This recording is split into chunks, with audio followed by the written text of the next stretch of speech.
Hello friends, ಕನ್ನಡದಲ್ಲಿ technology ಬಗ್ಗೆ ಮಾಹಿತಿಗಾಗಿ ನಮ್ಮ ಯೂಟ್ಯೂಬ್ ಚಾನಲ್ ಟೆಕ್ನಾಲಜಿ ಕನ್ನಡವನ್ನು ಸಬ್ಸ್ಕ್ರೈಬ್ ಮಾಡಿ ಹಾಗೂ ಪಕ್ಕದಲ್ಲೇ ಇರುವ ಬೆಲ್ ಐಕಾನ್ ಬಟನ್ ಕೂಡ ಪ್ರೆಸ್ ಮಾಡಿ. ಇದರಿಂದ ನಾವು ಅಪ್ಲೋಡ್ ಮಾಡುವ ಪ್ರತಿಯೊಂದು ವಿಡಿಯೋಗಳ ಮಾಹಿತಿ ನಿಮಗೆ ನೋಟಿಫಿಕೇಶನ್ ಮುಖಾಂತರ ತಲುಪುತ್ತದೆ.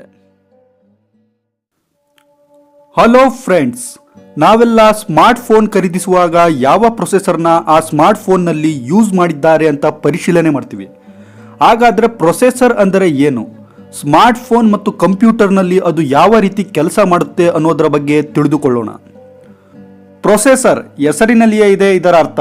ಪ್ರೊಸೆಸ್ ಅಂದರೆ ಪ್ರಕ್ರಿಯೆ, ಅಂದರೆ ಯಾವುದೇ ಒಂದು ಕೆಲಸವನ್ನು ಚಾಲನೆ ಮಾಡುವುದು, ಅದು ಸರಿಯಾದ ರೀತಿಯಲ್ಲಿ ಕಾರ್ಯನಿರ್ವಹಣೆ ಆಗುವಂತೆ ನೋಡಿಕೊಳ್ಳುವುದು. ಇದೇ ರೀತಿ ನಮ್ಮ ಸ್ಮಾರ್ಟ್ ಫೋನ್ನ ಪ್ರೊಸೆಸರ್ ಕೂಡ ಕೆಲಸ ಮಾಡುತ್ತೆ.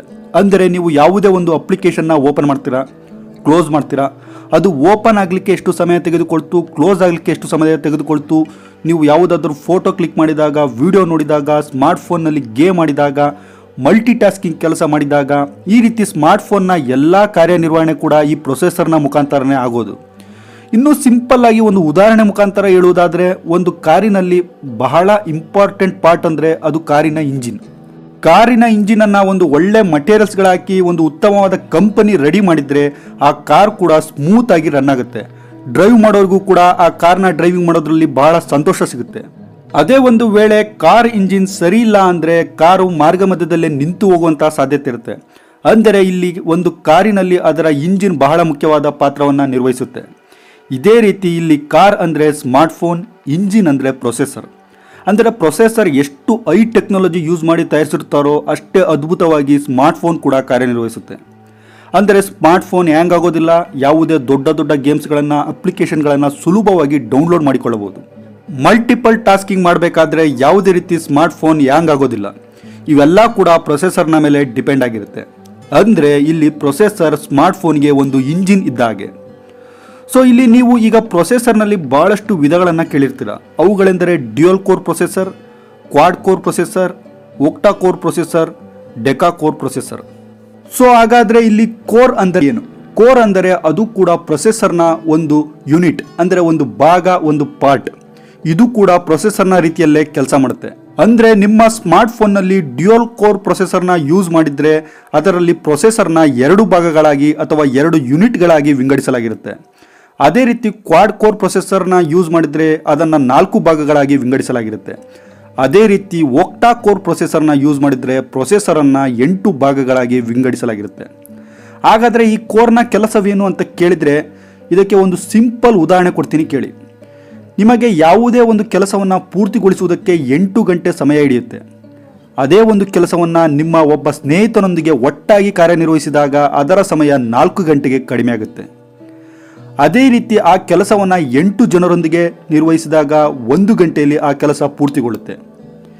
ಇದೇ ರೀತಿ ಒಬ್ಬ ವ್ಯಕ್ತಿ ಒಂದು ಕೆಲಸವನ್ನು ಪೂರ್ತಿಗೊಳಿಸುವುದಕ್ಕೆ 8 ಗಂಟೆ ಸಮಯ ತೆಗೆದುಕೊಂಡಾಗ ಅವನಲ್ಲಿ ವರ್ಕಿಂಗ್ ಲೋಡ್ ಜಾಸ್ತಿ ಆಗುತ್ತೆ.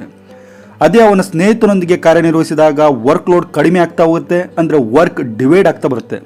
ಅದೇ ರೀತಿ 8 ಜನರೊಂದಿಗೆ ಆ ಕೆಲಸವನ್ನು ನಿರ್ವಹಿಸಿದಾಗ ವರ್ಕ್ ಲೋಡ್ ಪೂರ್ತಿ ಕಡಿಮೆ ಆಗುತ್ತೆ, ಕೆಲಸ ಕೂಡ ಸ್ಮೂತ್ ಆಗಿರುತ್ತೆ, ಸಮಯ ಕೂಡ ಉಳಿಯುತ್ತೆ.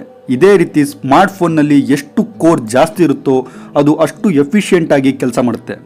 ಅಂದರೆ ಇಲ್ಲಿ ಸ್ಮಾರ್ಟ್ ಫೋನ್ನಲ್ಲಿ ಮಲ್ಟಿ ಟಾಸ್ಕಿಂಗ್ ನಡೆಯುವಾಗ ಸ್ಮಾರ್ಟ್ ಫೋನ್ನ ಪ್ರೊಸೆಸರ್ ತನ್ನಲ್ಲಿರುವ ಪ್ರತಿಯೊಂದು ಯೂನಿಟ್ಗೆ ಆ ಕೆಲಸವನ್ನು ಆಟೋಮೆಟಿಕ್ ಆಗಿ ಅಲೋಕೇಟ್ ಮಾಡ್ತಾ ಹೋಗುತ್ತೆ, ಅಂದರೆ ಹಂಚುತ್ತಾ ಹೋಗುತ್ತೆ.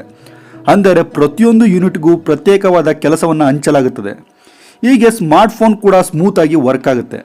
ಅಂದರೆ ಪ್ರೊಸೆಸರ್ನಲ್ಲಿ ಎಷ್ಟು ಕೋರ್ ಜಾಸ್ತಿ ಇರುತ್ತೋ ಆಗ ಪ್ರೊಸೆಸರ್ಗೆ ಲೋಡ್ ಕಡಿಮೆ ಆಗ್ತಾ ಹೋಗುತ್ತೆ. ಇದರಿಂದ ಸ್ಮಾರ್ಟ್ ಫೋನ್ ಕೂಡ ಬಹಳ ಫಾಸ್ಟಾಗಿ, ಸ್ಮೂತಾಗಿ, ಯಾವುದೇ ಹ್ಯಾಂಗ್ ಆಗದೆ ಕೆಲಸ ನಿರ್ವಹಿಸುತ್ತೆ. ಆದ್ದರಿಂದ ಇಲ್ಲಿ ಡ್ಯುಯಲ್ ಕೋರ್ ಪ್ರೊಸೆಸರ್ಗಿಂತ ಕ್ವಾಡ್ ಕೋರ್ ಪ್ರೊಸೆಸರ್, ಅದೇ ರೀತಿ ಕ್ವಾಡ್ ಕೋರ್ ಪ್ರೊಸೆಸರ್ಗಿಂತ ಒಕ್ಟಾ ಕೋರ್ ಪ್ರೊಸೆಸರ್ ಸ್ಮಾರ್ಟ್ ಫೋನ್ಗಳು ಭಾಳ ಸ್ಮೂತಾಗಿ, ಆ್ಯಕ್ಟಿವ್ ಆಗಿ ಕೆಲಸ ಮಾಡ್ತವೆ. ಆದರೆ ಈ ಪ್ರೊಸೆಸರ್ನ ರೆಡಿ ಮಾಡಲಿಕ್ಕೆ ಭಾಳಷ್ಟು ಖರ್ಚು ಕೂಡ ಇರುತ್ತೆ. ಆದ ಕಾರಣ ಸ್ಮಾರ್ಟ್ ಫೋನ್ ಬಡ್ಜೆಟ್ಗೆ ತಕ್ಕಂತೆ ಅದರಲ್ಲಿ ಪ್ರೊಸೆಸರ್ನ ಅಳವಡಿಸಲಾಗಿರುತ್ತೆ. ಅದೇ ರೀತಿ ಪ್ರೊಸೆಸರ್ನಲ್ಲಿ 10nm technology, 14nm technology, 12nm technology ಅಂತ ವಿವಿಧ ರೀತಿಯ ಪ್ರೊಸೆಸರ್ಗಳನ್ನ ಸ್ಮಾರ್ಟ್ ಫೋನ್ನಲ್ಲಿ ನೀವು ನೋಡ್ಬೋದು. ಇಲ್ಲಿ nm ಅಂದರೆ ನ್ಯಾನೋಮೀಟರ್. ಹಾಗಾದರೆ ಈ ನ್ಯಾನೋಮೀಟರ್ ಅಂದರೆ ಏನು ಅಂತ ಹೇಳ್ತೀನಿ ಕೇಳಿ. ಯಾವುದೇ ಒಂದು ಪ್ರೊಸೆಸರನ್ನು ತಯಾರಿಸುವಾಗ ಮೊದಲು ಅದರ ಆರ್ಕಿಟೆಕ್ಟನ್ನು ಡಿಸೈನ್ ಮಾಡಲಾಗುತ್ತೆ. ಅಂದರೆ ಪ್ರೊಸೆಸರ್ನಲ್ಲಿ 1000ದಿಂದ ಲಕ್ಷದವರೆಗೂ ಹಲವು ರೀತಿಯ ಟ್ರಾನ್ಸಿಸ್ಟರ್ಗಳನ್ನು ಅಳವಡಿಸಲಾಗಿರುತ್ತೆ. ಈ ಟ್ರಾನ್ಸಿಸ್ಟರ್ ಗೇಟ್ನ ಲೆಂತ್ ಅಥವಾ ಟ್ರಾನ್ಸಿಸ್ಟರ್ನ ಸೈಜ್ ನ್ಯಾನೋಮೀಟರ್ನಲ್ಲಿ ಇರುತ್ತೆ. ಇಲ್ಲಿ 14nm ಪ್ರೊಸೆಸರ್ ಅಂದರೆ ಪ್ರೊಸೆಸರ್ನಲ್ಲಿ ಅಳವಡಿಸಲಾಗಿರುವ ಟ್ರಾನ್ಸಿಸ್ಟರ್ಸ್ಗಳ ಸೈಜ್ 14 ನ್ಯಾನೋಮೀಟರ್ ಇರುತ್ತೆ. ಅಥವಾ 10nm ಅಂತ ಇದ್ರೆ ಅದರಲ್ಲಿ ಅಳವಡಿಸಲಾಗಿರುವ ಟ್ರಾನ್ಸಿಸ್ಟರ್ಸ್ಗಳ ಸೈಜ್ 10 ನ್ಯಾನೋಮೀಟರ್ ಇರುತ್ತೆ ಅಂತಲೇ ಅರ್ಥ. ಸೊ ಇಲ್ಲಿ ಟ್ರಾನ್ಸಿಸ್ಟರ್ನ NM ಸೈಜ್ ಎಷ್ಟು ಕಡಿಮೆ ಇರುತ್ತೋ ಅಂದರೆ ಟ್ರಾನ್ಸಿಸ್ಟರ್ನ ನ್ಯಾನೋಮೀಟರ್ ಸೈಜ್ ಎಷ್ಟು ಕಡಿಮೆ ಇರುತ್ತೋ ಅಷ್ಟೇ ಜಾಸ್ತಿ ಪ್ರೊಸೆಸರ್ ಪವರ್ಫುಲ್ ಆಗಿರುತ್ತೆ. ಅಂದರೆ ಫಾಸ್ಟಾಗಿ ಕೆಲಸ ಮಾಡುತ್ತೆ, ಸ್ಮೂತಾಗಿ ಕೆಲಸ ಮಾಡುತ್ತೆ, ಪವರ್ ಕನ್ಸ್ಯೂಮ್ ಕಡಿಮೆ ಮಾಡುತ್ತೆ. ಸೊ ಇಲ್ಲಿಯವರೆಗೆ ಸ್ನ್ಯಾಪ್ಡ್ರ್ಯಾಗನ್ 845 ಪ್ರೊಸೆಸರ್ನಲ್ಲಿ 10nm ಟ್ರಾನ್ಸಿಸ್ಟರ್ಸ್ಗಳನ್ನು ಅಳವಡಿಸಲಾಗಿದೆ. ಅದೇ ರೀತಿ ಆ್ಯಪಲ್ನ 812 ಪ್ರೊಸೆಸರ್ನಲ್ಲಿ 7 ನ್ಯಾನೋಮೀಟರ್ ಟೆಕ್ನಾಲಜಿಯನ್ನು ಯೂಸ್ ಮಾಡಲಾಗಿದೆ. ಅಂದರೆ ನೀವೇ ಅರ್ಥ ಮಾಡಿಕೊಳ್ಳಿ ಆ್ಯಪಲ್ ಐಫೋನ್ ಕಾರ್ಯನಿರ್ವಹಣೆ ಎಷ್ಟು ಸ್ಪೀಡ್ ಆಗಿರುತ್ತೆ ಅಂತ. ಸೊ ಈಗ ನಿಮಗೆ ಯಾವುದಾದರೂ ಒಂದು ಸ್ಮಾರ್ಟ್ಫೋನ್ ಖರೀದಿ ಮಾಡಬೇಕಾದ್ರೆ ಯಾವ ರೀತಿ ಪ್ರೊಸೆಸರ್ ಇರುವಂತಹ ಸ್ಮಾರ್ಟ್ಫೋನನ್ನು ಆಯ್ಕೆ ಮಾಡಿಕೊಳ್ಳಬಹುದು ಎಂಬ ಮಾಹಿತಿ ಸಿಕ್ಕಿದೆ ಅಂತಲೇ ಭಾವಿಸ್ತೇನೆ. ಸೊ ಈ ಪ್ರೊಸೆಸರ್ ಅಂದರೆ ಏನು, ಅದರ ಕಾರ್ಯಗಳೇನು ಎಂಬುದನ್ನು ತಿಳಿಸುವಂತಹ ಚಿಕ್ಕ ಪ್ರಯತ್ನ ಇದಾಗಿತ್ತು. ಒಂದು ವೇಳೆ ಈ ವಿಡಿಯೋ ನಿಮಗೆ ಇಷ್ಟ ಆದರೆ ಲೈಕ್ ಮಾಡಿ, ನಿಮ್ಮ ಸ್ನೇಹಿತರೊಂದಿಗೆ ಶೇರ್ ಮಾಡಿ, ಹಾಗೂ ನಮ್ಮ ಯೂಟ್ಯೂಬ್ ಚಾನಲ್ ಟೆಕ್ನಾಲಜಿ ಕನ್ನಡವನ್ನು ತಪ್ಪದೆ ಸಬ್ಸ್ಕ್ರೈಬ್ ಮಾಡಿ. ವೀಕ್ಷಣೆ ಮಾಡಿದ್ದಕ್ಕೆ ಧನ್ಯವಾದಗಳು.